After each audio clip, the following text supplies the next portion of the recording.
What is up, you guys? Welcome back to the channel and welcome to today's true crime video. If this is your first time seeing my face, my name is Jessica, and here on the channel we discuss different true crime cases each week. Full disclosure, sometimes there is a little bit of makeup application involved. Not this week. Coming to you clown face already on this time around. But more often than not, true crime and makeup is what we get into around here. So if that sounds like something you'd be interested in, I'd say subscribe, stick around, and join us back here each week. However, if the combination isn't for you, I've got some links down in the description for you, but for those of you who are sticking around, let's go ahead and get into today's case.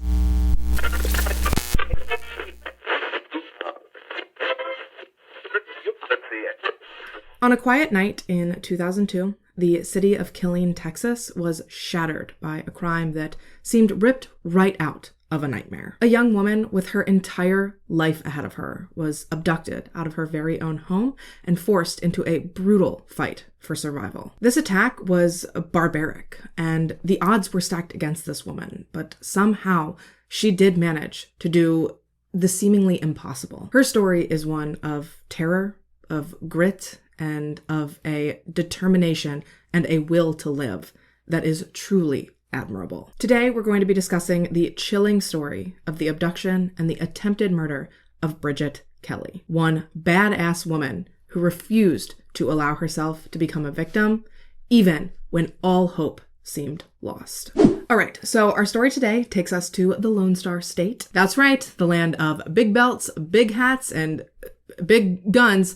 We're headed to Texas today. At the time our story takes place, Bridget Kelly was 24 years old. She had recently graduated from St. Louis University before securing a job as a first grade teacher in Killeen, Texas. As far as most people would be concerned, Bridget had done everything right up to this point in her life. She had been a good student, she'd gone to college and gotten a degree, and now she was living on her own in her own apartment, working as a teacher and helping to mold the minds of the next generation. She had no reason to believe that her entire life's path would soon change forever. June 21st, 2002, Bridget had graciously offered to pick a friend of hers up from the airport. This friend was getting in pretty late, and although most people would have seen completing this favor as a burden, that's not who Bridget was. She happily drove to the airport and she picked up her friend and she dropped them back off at their place before she headed back home to her own apartment. She parked in her usual spot, she made her way inside, and once she was safely in her apartment,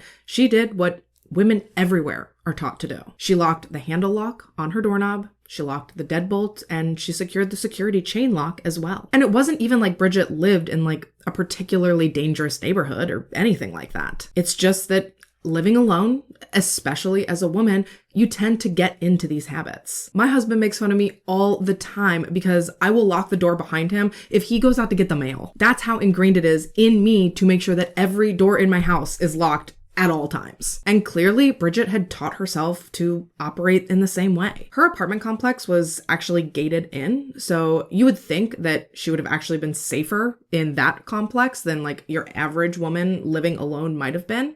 However, unfortunately for Bridget, that night in particular, the complex's gate had malfunctioned and it was not properly locking. And horrifyingly, someone had managed to discover this, and they had decided to take advantage of this breakdown. This person had snuck into the complex. He had watched Bridget park. He'd watched her walk to her unit, and now he was just sitting there, waiting. He was lurking in the shadows while he planned this attack. Meanwhile, Bridget, none the wiser to her voyeur, she continued through her nightly routine just as she had each and every night before. She washed her face, she brushed her teeth, she took out her contacts, and she got her pajamas on. She did these things that on a normal night, you'd likely never remember doing them. But given the drastic turn that this night was about to take, well, for Bridget, every single detail and every minute of this evening, no matter how trivial, it is all seared into her memory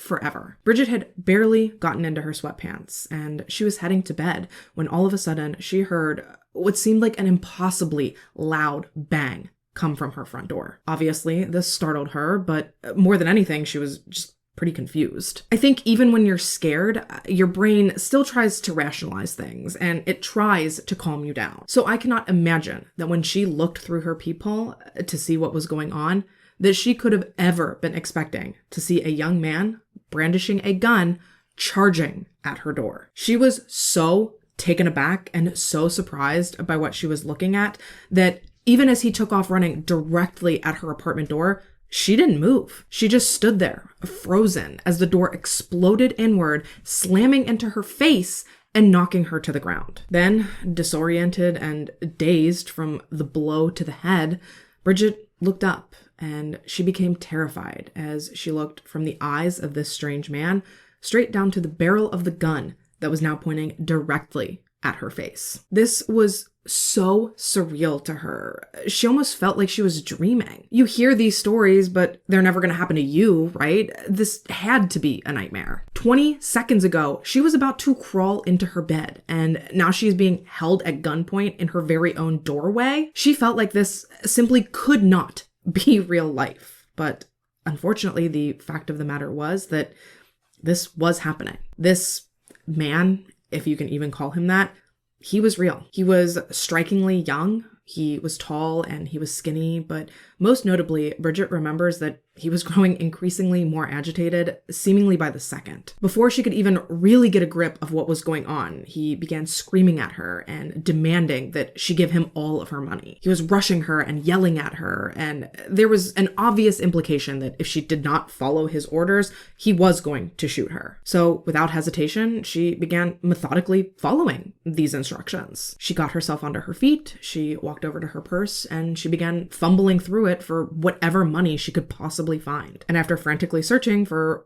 what probably felt like a lifetime, she was able to scrounge up, I think, like $40. Now, mind you, this was over 20 years ago, so we're talking closer to like maybe $70 in today's money, but nevertheless, she found the money and she handed it over to this man immediately. She didn't care about the money. She was just hoping and praying that whatever she was able to give him would be enough to placate this lunatic and to get him out of her home. Unfortunately, though, what the man said next let Bridget know that this ordeal, it was far from over. Instead of taking the money and running, like she hoped he would, he instead told her that now she needed to get her car keys because they were going for a ride to get more cash. Which, hearing this for Bridget was such a punch to the gut. I mean, we're all obviously very interested in true crime, and we all know what they say. If possible, never let them get you to a second location. Once someone gets you isolated and gets you away from your familiar surroundings, your chances of escaping or of finding help,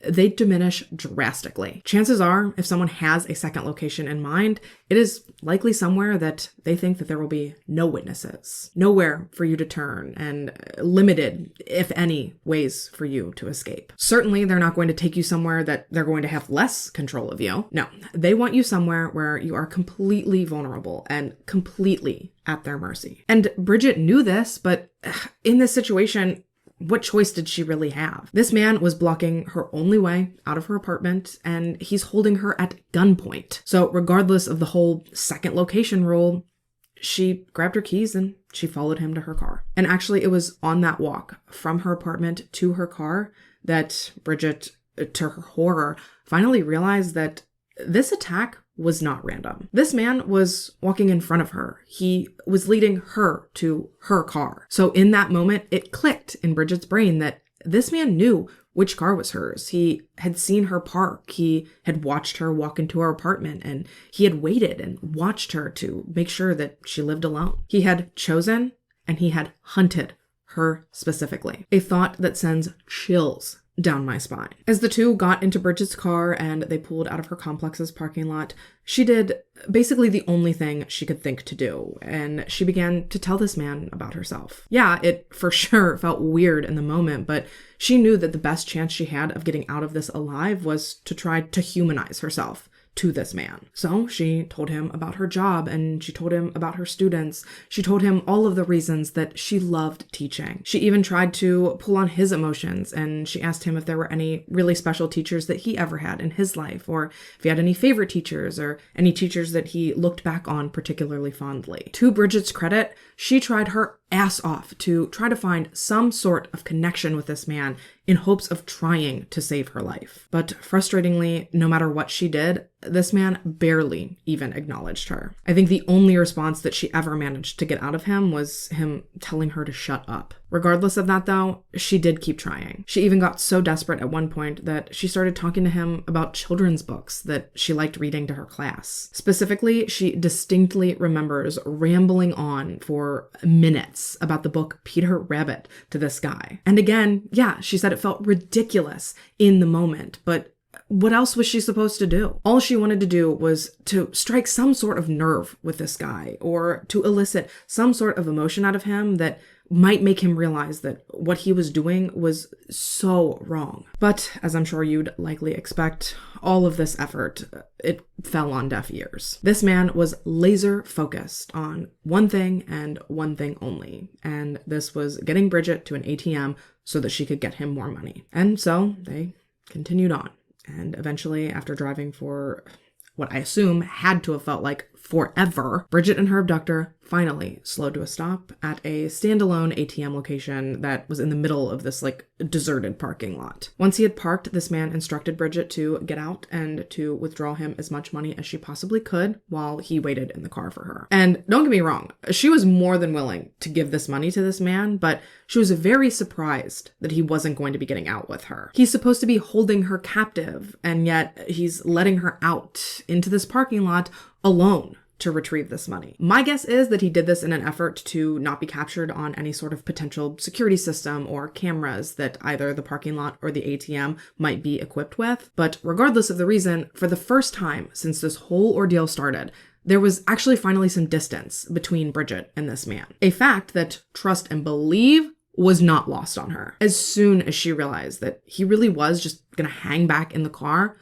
all she could think about was trying to run, taking off and trying to get away from this man. She looked around and she tried to find avenues of escape, but in this big ass parking lot with no trees or buildings or anything, she had nowhere to go. She had nowhere to hide. She knew this man was not bluffing, waving that gun around. Something about him told her that if she stepped out of line or if she disobeyed his orders, that he would not hesitate for even a second to shoot her. And if she took off running in plain sight through this empty, wide open parking lot, she was afraid that she would be an easy target. So instead of making a break for it, Bridget just did as she was told. She went to the ATM, she withdrew her daily max of $200, and she walked back to the car. Of course, her hope was that now that she had given this man quite literally every penny that she could, maybe now he would let her go. I mean, she knew it was highly unlikely that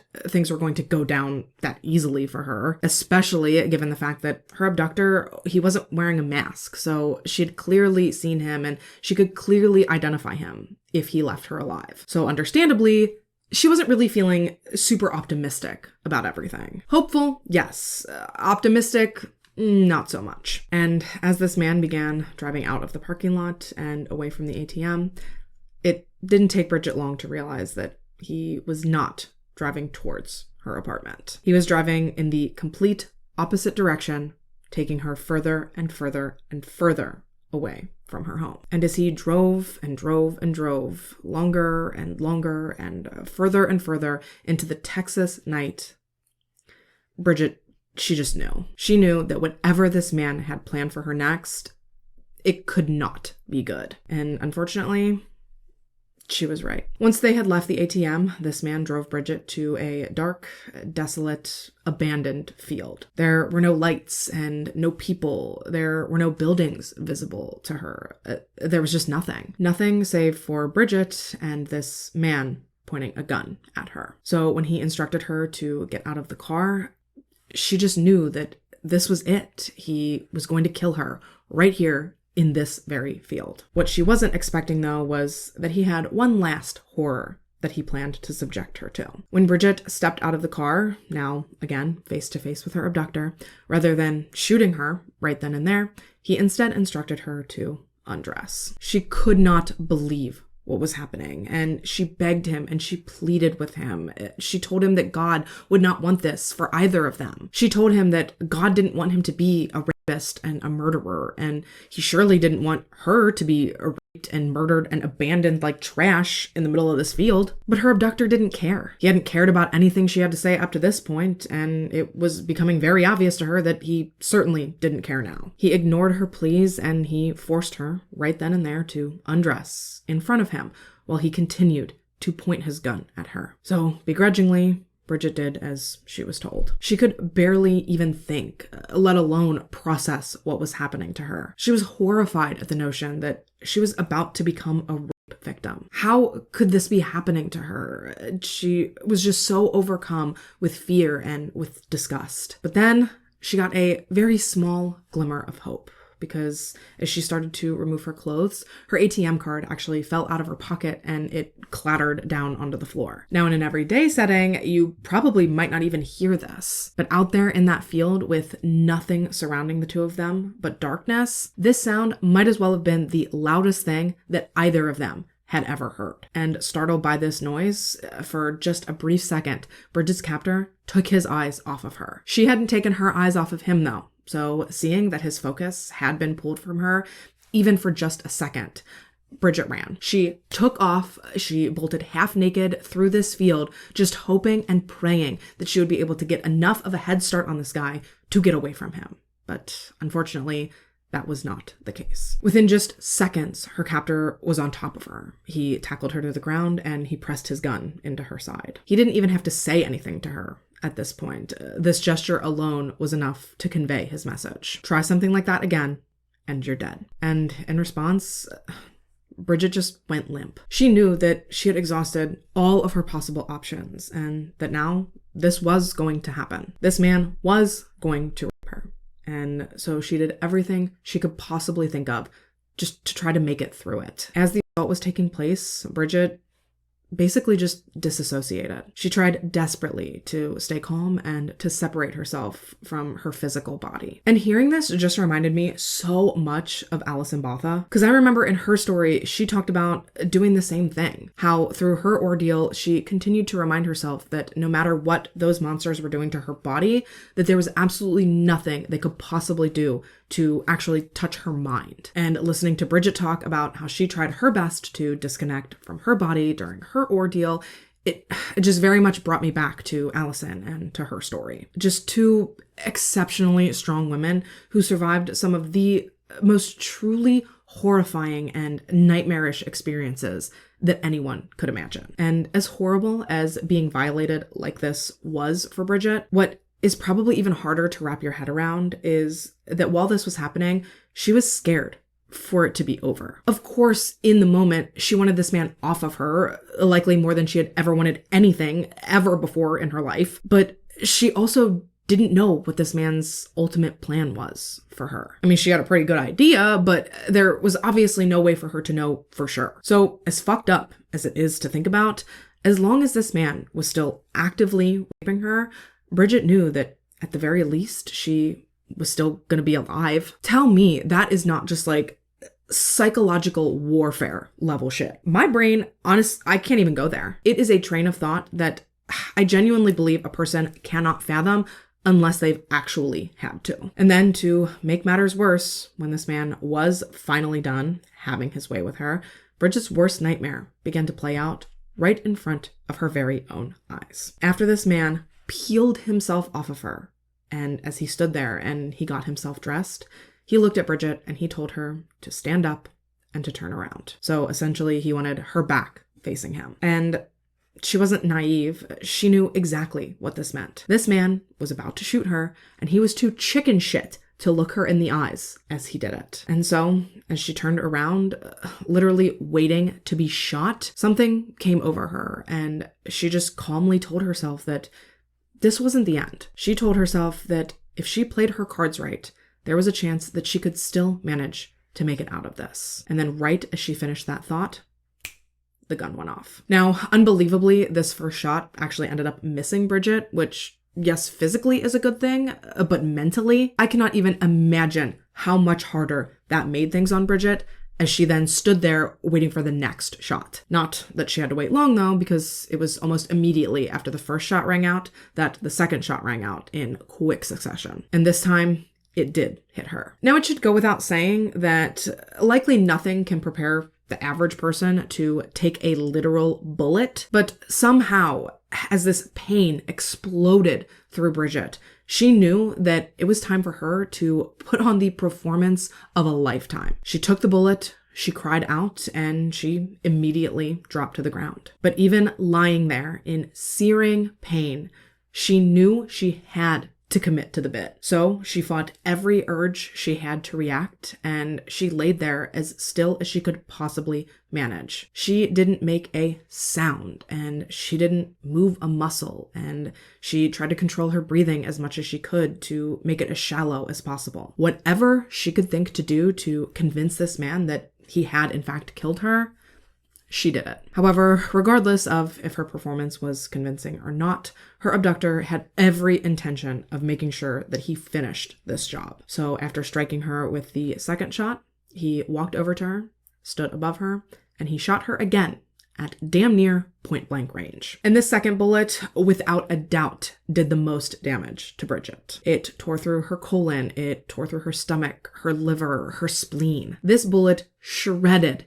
through her body, and yet she still managed not to react. She stayed every bit as still and silent as she had before, and she just simply let her body roll with the force of the shot. She managed to take the desperation that she had to survive, and she turned it into the most self-control I have ever seen a person display. Come hell or high water, she was going to convince this man that she was dead. And actually, for a moment, it seemed as though she had pulled it off. After he had fired the second shot that had hit Bridget, she actually heard him start to walk away. So she's thinking like, she did it. He's leaving. She is still alive. And in just moments, she's going to be able to get herself up and get to safety. I can't even imagine the weight that she must have felt lift off of her shoulders when she heard this man that had been terrorizing her for hours at this point finally start to walk away. All she could think was that she was so ready to no longer be at the mercy and under the control of this horrible man. So many thoughts were racing through Bridget's mind. How injured am I? Am I going to be able to get myself out of here? How long should I wait before I try? As she laid there trying to formulate this plan,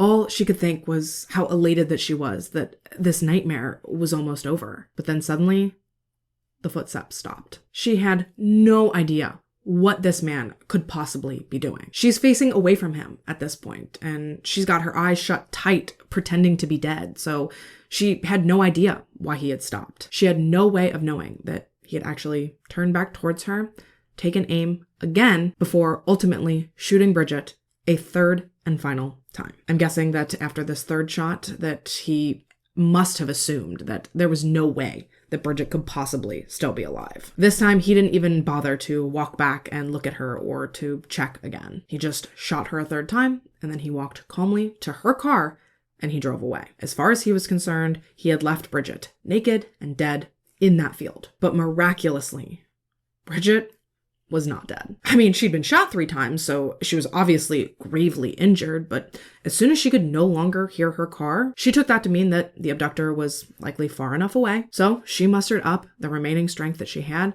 and she got herself up onto her hands and knees. She tried desperately to crawl her way out of that field in the direction of a nearby neighborhood, but it was too painful. She was naked on her hands and knees trying to navigate over rocks and sticks and grass. And that's not even taking into consideration the fact that she's bleeding profusely and she still has bullets lodged inside her body. So again, using whatever strength she could muster, coupled with prayer and the motivation of knowing that she had to see her family again, not only did Bridget manage to stand, but as soon as she got onto her feet, this absolute warrior of a woman took off running. She ran as fast as she could after being shot 3 times. She got up and she bolted out of that field to the main road and to that nearby neighborhood. She ran over 200 yards that night without so much as a second thought. Actually, she later recounted that it didn't even feel difficult to do it in that moment. In her words, it was almost as if God himself was guiding her to safety. She said she barely even had to put any thought or effort into what to do or where to go. It was like she was on autopilot. Her brain was methodically guiding her body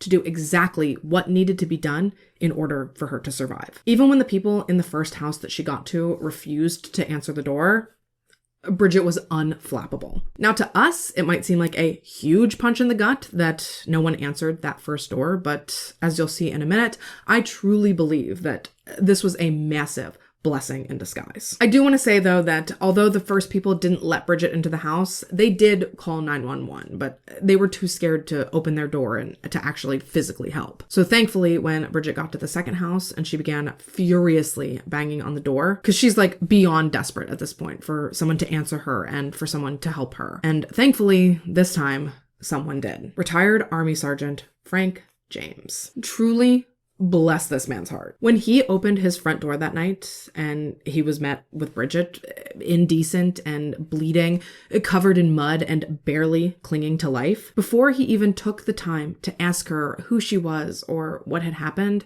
his first instinct was to get her a blanket so that she could cover herself up. And although Bridget, in that moment, could not have cared less about the fact that she was naked, in hindsight, I still think that it was very wholesome of this man to want to try to make this woman feel comfortable and safe and secure, especially given what she had just been through. Because I have to imagine that after what she had just been through that night, being greeted by another unfamiliar man, that could have been terrifying, especially in such a vulnerable state. But Bridget has since stated that Mr. James was exactly who she needed in the wake of what had happened to her. And after hearing her tell the story, personally, I couldn't agree more. I don't think there was anyone better fit to handle Bridget showing up on their doorstep that night than Frank James. Not only was this man wholesome and kind and chivalrous, but like I said, he was also a retired Army sergeant. He had served for 20 years and been in 2 separate combat zones. He had seen firefights, he had seen bullet wounds, and most importantly, he knew just how to treat injuries like Bridget's in the meantime before paramedics arrived. Truly, knocking on his door was so serendipitous. Now, because the lady at the first house had called 911, it did not take long for first responders to arrive on the scene. Once they were there, they got Bridget into the ambulance before she was then rushed to Darnell Army Community Hospital, located in nearby Fort Hood. Upon her arrival, she was immediately taken back into emergency surgery so the doctors could remove the bullets from her body, as well as address the external and internal injuries that she had sustained. Overall, Bridget was in surgery for almost 7 hours. She was in such rough shape when she got to the hospital that doctors later told her that if she had arrived even 10 minutes later, she would not have made it. But she had gotten there on time and they had her stable. She wasn't out of the woods just yet, though. Her body had been through an enormous amount of physical trauma. So although doctors managed to stabilize her, she was still looking at a very long road to recovery. Meanwhile, her abductor, 18-year-old Jamal Turner, he actually went back to the field with his friends the following morning so that he could show Bridget's body off to them. Like, how completely fucking deranged and unhinged can you be? When I heard that, I could not believe it. Oh, and he didn't just return to the scene of the crime. No. He and his buddies came back and he was still driving Bridget's car. The whole grain, gluten-free fucking audacity of this twerp to be so brazen. The nerve. Big fat bummer for Jamal, though. When he got to the field, Bridget wasn't there. But police were. Haha. Jamal Turner was ultimately arrested and he was held on a $1 million bond pending his trial. For what he did to Bridget, he would go on to be convicted of aggravated robbery, aggravated kidnapping, aggravated assault, and attempted murder, and he was sentenced to life in prison plus 40 years with the possibility of parole after 30. He is currently 41 years old and he remains incarcerated at the William P. Clements Unit located in Amarillo, Texas. According to the Texas Department of Corrections, he is eligible for parole as early as June of 2032.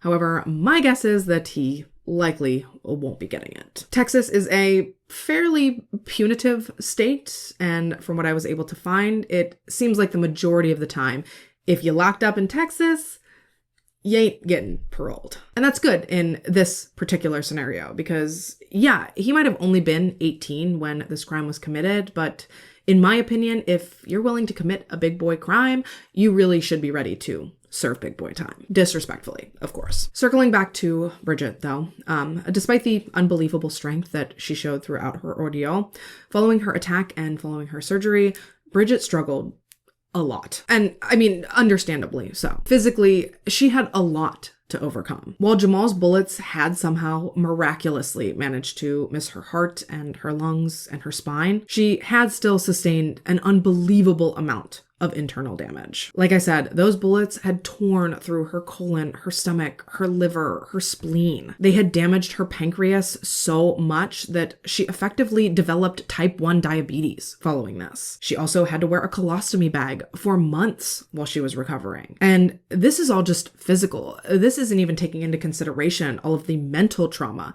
that she was left with. Following her attack, Bridget was diagnosed with PTSD as well as with depression and anxiety. Ultimately, she ended up moving out of her apartment and she moved back in with her parents temporarily while she tried desperately to heal, both mentally and physically. She underwent extensive therapies, physical and traditional, and due to the numerous health conditions that she was left with, she was in and out of doctor's offices and hospitals a lot over the following few months. Like I said, it was a very difficult road for Bridget, for sure, but even so, no matter how hard things got for her, Bridget refused to give up. Yeah, some days were harder than others, and she struggled a lot, but at the end of the day, she knew that it was okay for her to take some time. It was okay for her to be sad and for her to be mad. She was going to have to process these things. It was really the only way through it. The only thing that she refused to let herself do was to let this experience ruin her. And over time, with a lot of very hard work, Bridget was able to overcome this whole thing. She learned not just to live with these scars left from this horrible night, but she harnessed this experience and she used it to educate and to help other people. Bridget started her advocacy work pretty much within the first few hours after she came out of surgery. From the moment she opened her eyes and she saw her father there in her hospital room, she started trying to figure out how she wanted her story to be told. You see, Bridget's father, Michael Kelly, he was actually a journalist at the Omaha World-Herald. And when he told her that he did intend to cover her heroic story of survival in a column in his paper, one of Bridget's first questions was if he was going to include the fact that she had been raped. And this wasn't because she was embarrassed or ashamed or anything like that. She actually wanted this detail included. Yeah, it was horrible what she had gone through, but she was proud to have overcome every facet of this attack. Against all odds, she had survived, and she wanted her entire story to be told. The only problem with that was that at the time, there was a very strict journalistic rule at the Omaha Herald that actually prohibited its writers from naming rape victims. And obviously, this policy was created with the best intentions, right? It was in place to protect rape victims from the stigma that society was well known at the time to attach to them. But when it came to Bridget, this policy, it felt like a slap in the face. She did not understand why it was admirable to be the survivor of a gunshot, but that it was shameful to be the survivor of a rape. She was horrified at the idea that this part of her story would be omitted simply because people found it unpleasant to speak about. Like, yeah, no shit, it's unpleasant. How do you think it was to fucking live it? But to suggest that that part of her story should be hidden or should be kept a secret, all that does is perpetuate the idea that rape victims should be ashamed. Frankly, I think it's that dangerous notion that leads to sexual assaults and to rapes being severely underreported. Don't get me wrong, it is 1,000,000%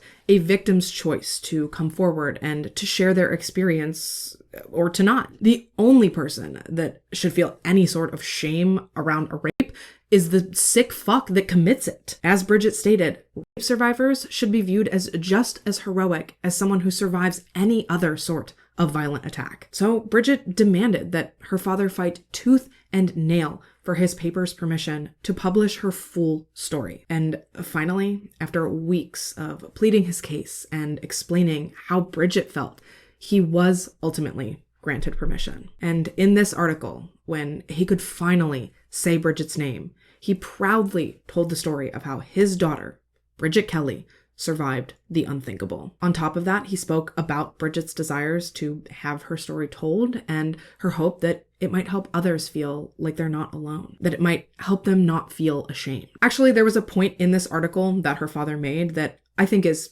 excellent. He stated, quote, "Sexual violation is not sex. It's violence. It's not love. It's hate. It's not so much an act of lust as an act of power and control. Because rape is such a personal and despicable act, it's natural for victims and their families not to talk, but perhaps in the long run, that works to the advantage of the attacker and to the detriment of the victim."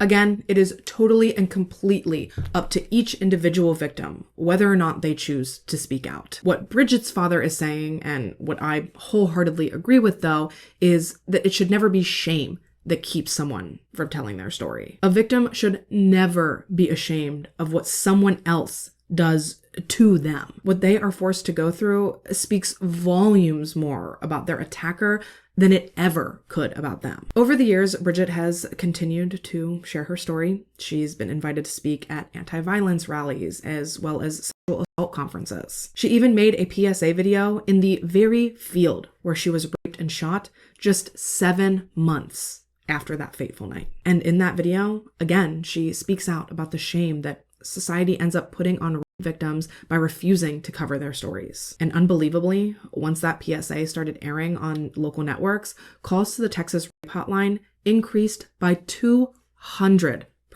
To clarify, rapes did not increase that much. The increase was in the number of powerful and brave and strong victims that were willing to come forward and to tell their story. These people had been empowered by Bridget to do so. That is the number that increased. Again, you should not have to talk about what you've been through as a rape victim if you don't want to. You just shouldn't be silenced if you do want to talk about it. When you make being the victim of a rape shameful or taboo, all that does is stop others from coming forward and from owning what they've been through. It keeps them from taking back their power and taking back their control. Like Bridget's father said, this really only serves to benefit the rapist. Following her ordeal, Bridget was so unbelievably motivated to help as many women as she could that she ultimately decided to train as a volunteer advocate for the Sexual Assault and Violence Intervention Program. This program is run by the Mount Sinai School of Medicine in New York, and through this program, Bridget does